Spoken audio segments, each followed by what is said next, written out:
संगमनेर तालुक्यासाठी सुवर्णक्षण, 21 गावांची तहान भागली।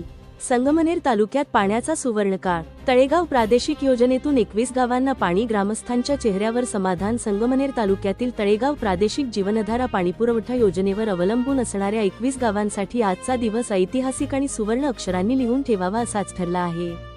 गेल्या अनेक दिवसांपासून पाण्याची प्रतीक्षा करणाऱ्या या 21 गावांचा पाणी प्रश्न अखेर सुटला असून वडगाव पान येथील साठवण तलावातून या गावांच्या तहानेसाठी अधिकृतपणे पाणी सोडण्यात आले आहे। संगमनेर तालुक्याचे लोकप्रिय आमदार अमोलभाऊ खताळ साहेबांनी अधिकाऱ्यांच्या उपस्थितीत वडगाव पान येथील साठवण तलावाला भेट देऊन पाहणी करण्यात आली। यावेळी उपस्थित ग्रामस्थांच्या हस्ते पाणीपुरवठा योजनेच्या मुख्य मशीनचे बटन सुरू करण्यात आले।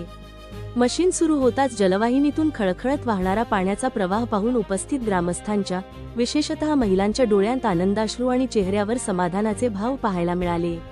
याप्रसंगी उपस्थित माऊलींच्या आणि ग्रामस्थांच्या शुभहस्ते जीवन देणाऱ्या या जलसंपत्तीचे पारंपरिक पद्धतीने जलपूजन करण्यात आले आणि निसर्गाप्रती कृतज्ञता व्यक्त करण्यात आली। ग्रामीण भागातील प्रत्येक घरात, प्रत्येक नागरिकाला हक्काचे स्वच्छ आणि पुरेसे पाणी देणे ही केवळ आमची जबाबदारी नाही, तर ते आमचे कर्तव्य आहे।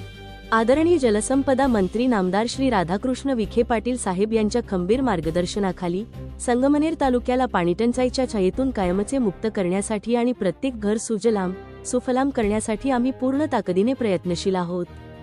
CG न्यूज महाराष्ट्रासाठी राजेंद्र मेढे।